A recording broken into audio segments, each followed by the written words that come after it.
Good morning, everyone. I'm not really the speaker of the quiet one out of all these, Elizabeth. So I'm a Yuggera Elder from the Ipswich area, and my old people lived on the Devon Creek Mission. I'm the second eldest of 14.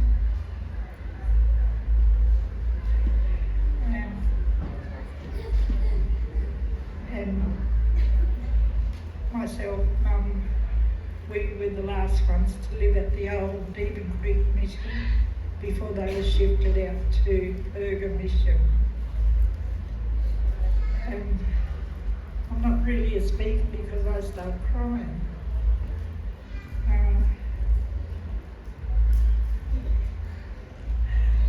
No, that's fine. No, thank you very much for sharing that. So we have a Yuggera Elder, and she's from within the Ipswich region. Samantha, did you want to say anything to introduce yourself? I'm probably worse than Mum. My name's Samantha Carr. I currently sit on the native title application board, and I just chase Mum around all day. So.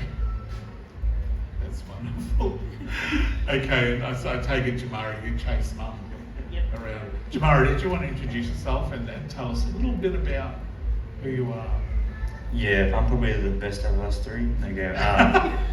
My name's Jemarah Carr Smith. I'm Yuggera and Dungari on my dad's side, and I'm very proud Yuggera man, as I've been following it heavily for the last 4 years in the archaeology background, and I'm currently on my path to get my bachelor in science. So yeah, that's my connection. Thank you. That's inspiring, because archaeology is really important to First Nations people in terms of identifying how long we've been in this land. 60,000 years plus. That's a long time. Seriously, we're the oldest living race in the world. And to know that we've got a young man here who is the next generation, who is wanting to go into that space and study and understand it. I know, Jemarah, you do other work outside of your studies. Do you want to talk about that in terms of preservation? Yes, following off what Mum does, she created a program of the Yuggera Rangers, and I still am a participant in that program, where we just do multiple things as cultural activities, such as bushback burning when in season, maintaining sites, revegetation, bringing back the traditional land aspects, and also doing further investigation in archaeology in itself. So yeah, that's probably one of the main things that I focus on now, that my mother has created through her position on board, on the native title applicant board. And don't forget your nan. You might have inspired your mum to go down that pathway. Faye, you would have inspired your kids to preserve their culture, preserve what they learned through the cultural heritage stuff. How do you see that type of thing being passed on to the next generation? We can see Jemarah doing it, but is there any other way that you see cultural heritage and the history of Yuggera mob being passed on? I think I'll answer that. Sorry, Randy. I think it's important, as I was growing up, I tried to talk to Mum's aunties, and it was really hard for them because they were taken away from their family. So it was really hard for us to get ask them questions about what had happened. And only in the last probably 10 years that we've sat down and I've become a native title applicant, that we've actually learned, and I've been able to share with my kids about the importance of learning cultural ways and respect. And Mum being one of 14 and one of the last ones to live on the mission out there, and is not a speaker, so it was really hard for her to get her story out, other than us kids asking her, and then being able to tell the wider community about what mum went through, and all that sort of stuff, walking to school and all that sort of stuff. And even as she's gotten older, it's probably the last 5 years or so, with learning about the muscles, Pete, because she was taken at the age of 14 and placed at Nudgee Orphanage, and having to scrub floors for a living. So I didn't know that, because mum shielded us from that as kids, so she tried to deal with that herself.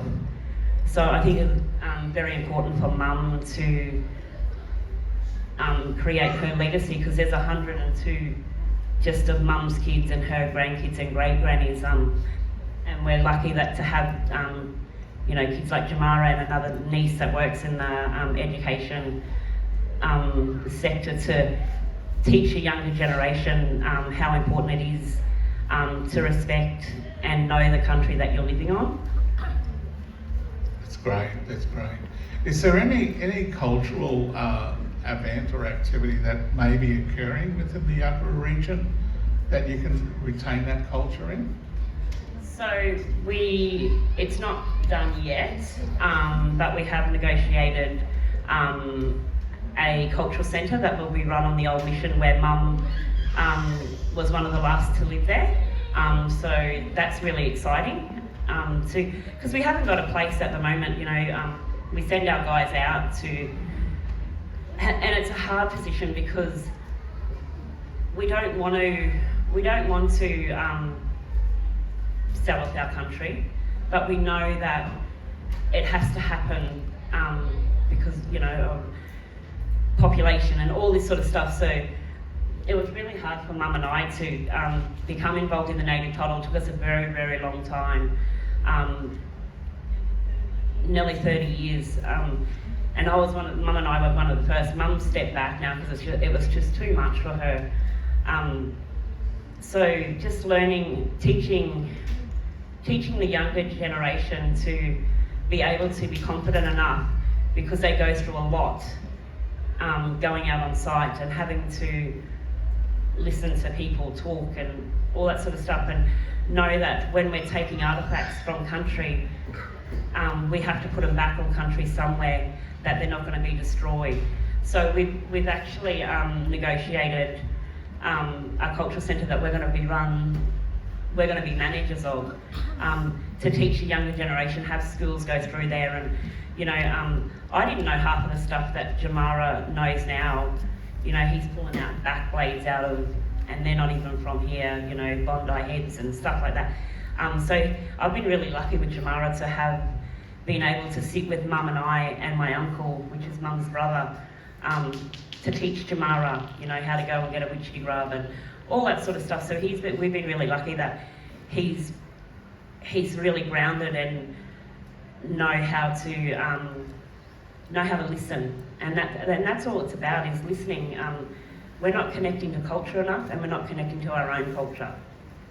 That's interesting, because both your response and your mother's response, in terms of the theme, fits beautifully within vision by having the cultural heritage site at some point in the future, but also the legacy, Faye, that you want to leave behind for your kids. We were given back a little piece of the land out at Devon Creek, and that's where we lived. That was handed back to us, and that's where we're going to put the cultural centre. It's still got the well there, and bunyan up tree, and the mango tree that we used to eat green mangoes from, the big fig tree, that's all still there. So they've given that back to us, and we will be able to put our cultural centre out there. I mean, there's houses going up everywhere out there, and we couldn't save, a lot of the mission. I think mum still deals with a lot of the trauma that come out of that. So we're very lucky to have her sitting here because normally she doesn't speak. She does not speak. So. Okay, thank you. I'm going to give you a break and focus on Jemarah now, given that the theme is the next generation, Jemarah. One of the words in the theme is strength. I want your views on how you see that fitting in with NAIDOC and with the next generation. Both of those things, strength. Yeah, when I hear the word strength, especially in this concept, I think of it more than a physical thing, more of an emotional strength. Whereas bearing with what Nan and what Mum has gone through, as much as I want to sit back and, reflect on and, cry with them or be sorry, it's more the strength I have to gather for myself to pursue it and continue on what they've left behind for me. So when I hear strength, it's like more of not reflecting and sitting back. It's more of taking that step forward and preparing myself for the future. And as young as I am, there are younger generations below me that I have to sort of step up for and lead them. So that strength comes in handy when I look at Mum and what they've gone through. It's like, okay, they've done this, let's not stop that, let's continue this growth with the strength they have given me. I like the way that Jemarah answered that, because he didn't look at strength holistically, at strength, physical only. He looked mental as well as spiritual.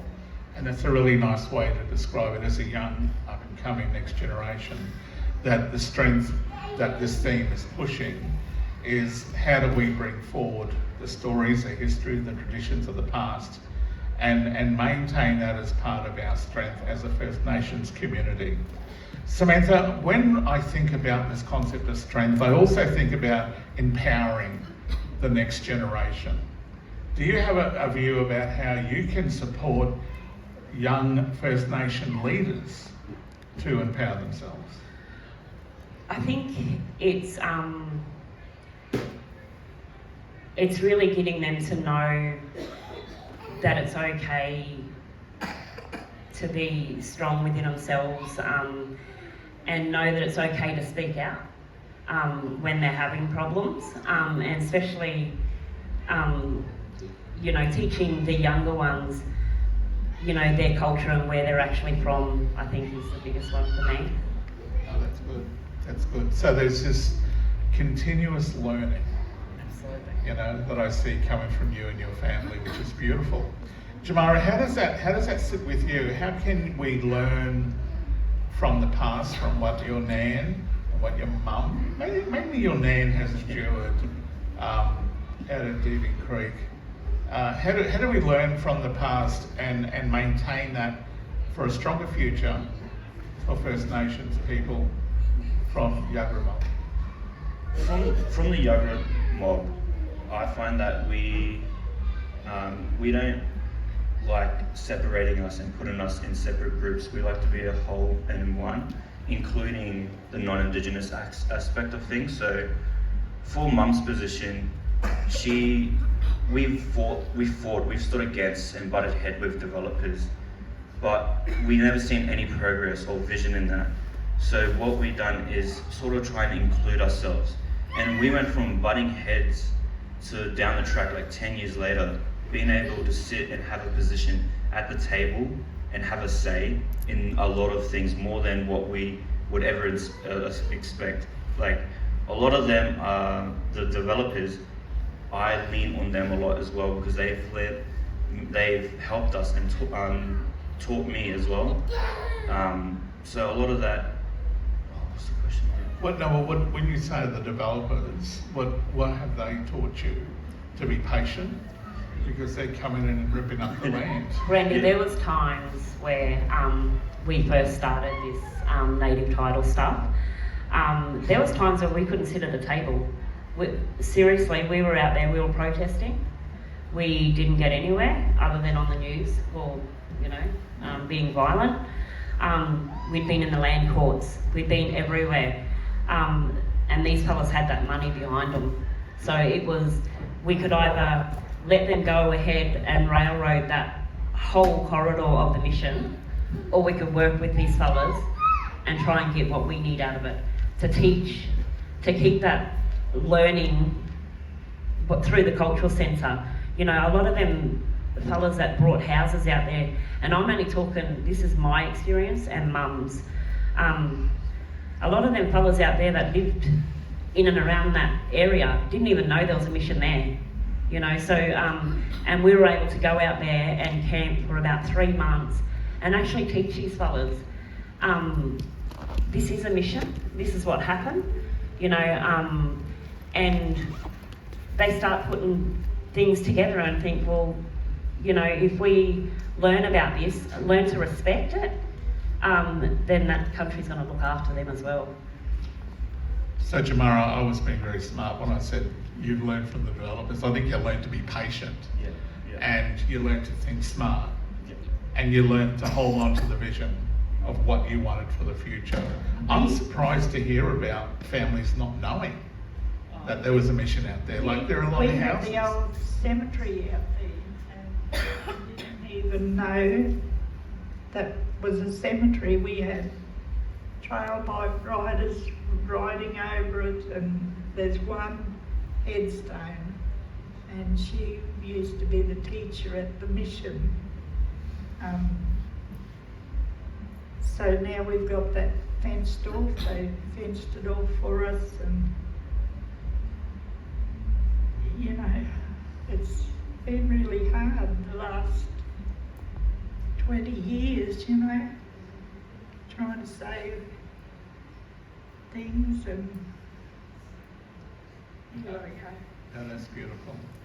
Faye, can I ask you another question? In terms of the dance and the languages of the Yuggera mob, how is that being preserved? How is that being passed on? well, we have our great grandfather. He spoke language, and our old people weren't allowed to speak it. My old auntie, she said he used to, you know, speak language to them, and they didn't know what he was talking about because they weren't allowed. They got shifted out to the Perga mission, and they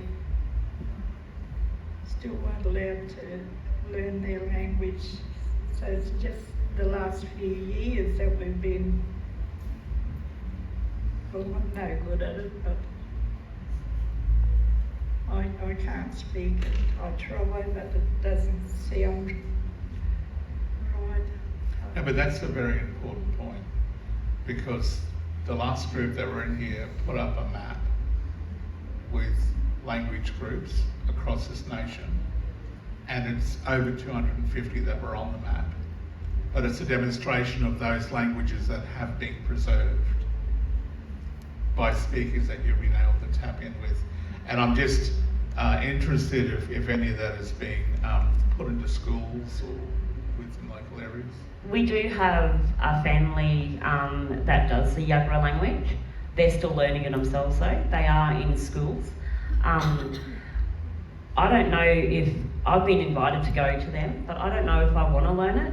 So I'm still in that position where Mum's auntie couldn't learn it. She was 90. You know, I sat in a car with her one day and I was trying to ask her questions, and she burst into tears because she was taken at 9. So I don't know if I, you know, it's taken me a long time to want to, I don't know if I want to learn it yet.